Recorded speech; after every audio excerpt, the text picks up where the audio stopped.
Radio Raheem here with Freddie Roach. Freddie, you're just getting back from Montreal. Everybody saw your performance in the corner.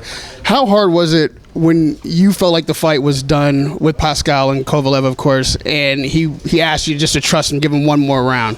It's always very difficult, of course. You want to give the fighter every opportunity he can in the world title fight, but he was just taking a lot of punishment. And I just was afraid that he's going to get hurt. And then I did give him that round, and I told him, but you have to go out there and show me that you can win the fight. And it was a better round than the next one, but it wasn't enough to show me that he could win the fight. And after those 3 body shots, I said Kovalev is just trying to pick him apart and punish him at this point. So I decided to tell the referee that enough's enough. And the thing is, he might go on to fight another day if he wants to, and he might retire if he wants to. But the thing is, at least he has a choice at this point. You see yourself remaining in his corner? I'm not sure. We had pretty good training camp, and he trained really well for it. My back gave me some problems, and I didn't get to do mitts with him as much as I had liked to. But I had my assistants working with him, and he was working very well with them. But like he says it's still not like working with you.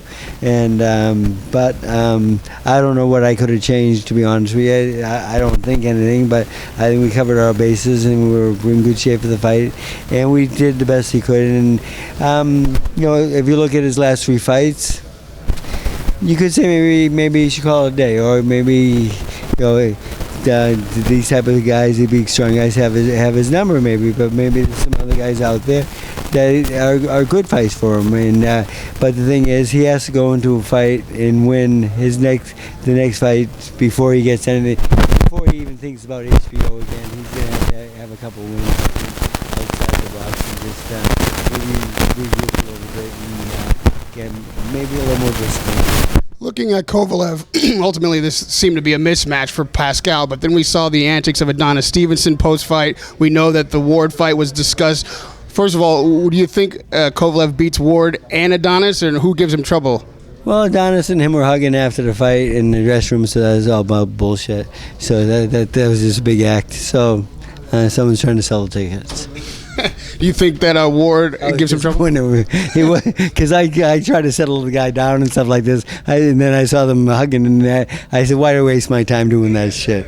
So another fight that was announced today, obviously, people think is a mismatch. A lot of people are looking at Amir versus Canelo Alvarez for the middleweight title. Break that fight down for me. Obviously, you faced Canelo, you've trained Khan. How does that fight look to you? Well, you don't count Khan out completely, because he is a good boxer.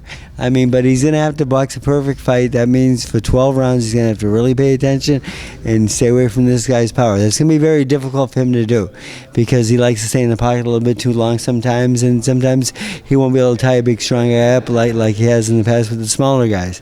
But Canelo's very dangerous.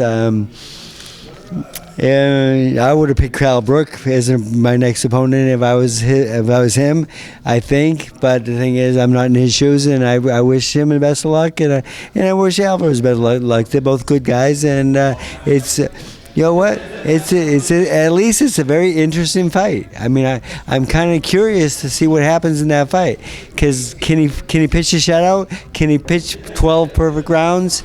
I'm not sure. Why do you think the decision was made? Like you said, the Brook fight seems to be more money, makes more sense. He has a better shot. How does Khan come to this decision? That I don't know. I'm wondering whose choice that really was. But he has I'll give him a lot of credit. He has a lot of balls taking that fight, because he's in with a real guy.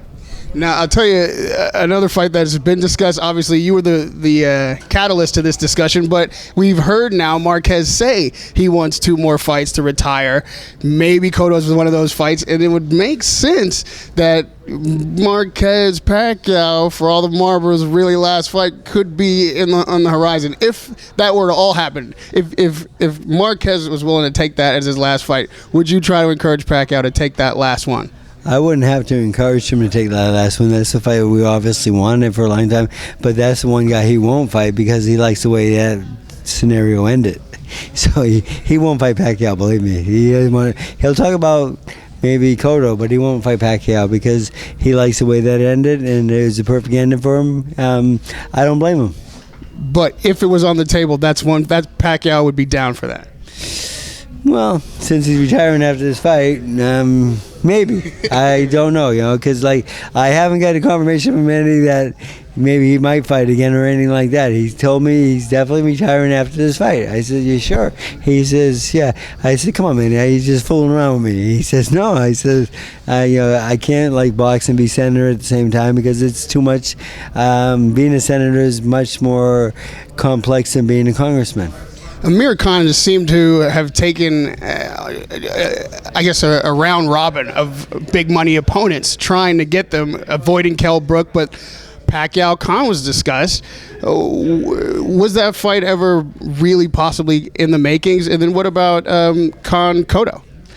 Well, we had no problems with either one fighting Khan. I know Khan's a good boxer, but Cotto or Pacquiao. No. I would definitely accept that fight and with either fighter. But the thing is, we just never get a serious offer.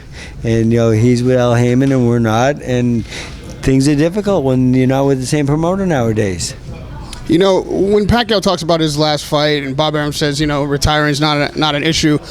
And then we look at Bradley. You're saying he wants to be a senator after this fight, all this stuff. We've talked about this before. How does the motivation game work for you? How do you make sure that Pacquiao's head is really in this last fight with a guy that he feels like and you feel like he beat twice already and may not be coming with anything new?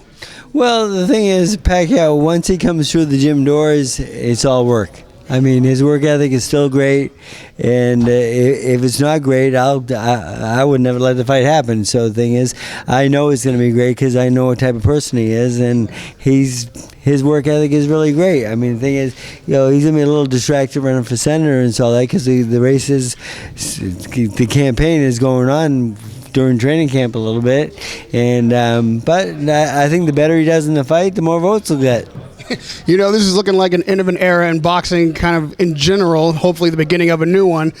And, guys like me who love talking to you would hate to see this happen, but you've talked about, hey, when, Pacquiao is done, that may be a good time for you to be done as well. You talk about your back issues. Is retirement something you're considering? Well, not really. Probably, what else would I do? Go home and watch TV or something? I mean, it'd be a fucking boring day.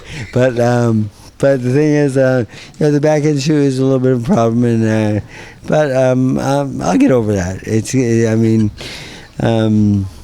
Sore day a little bit, but I'm going to work with Frankie a little bit, so we'll see how it goes. And the thing is, it's just part of life right now, and getting older. But the thing is, I've been watching my guys from the outside a little bit more, and seeing a little bit more with them with the other guys, and going in and correcting what the mistakes are making. So it's not the end of the world for me, and I don't think I'm going to retire anytime soon. No. It's glad to hear. I'm glad to hear it, man. We'll let you get in there with Frankie Gomez, Radio Raheem with Freddie Roach.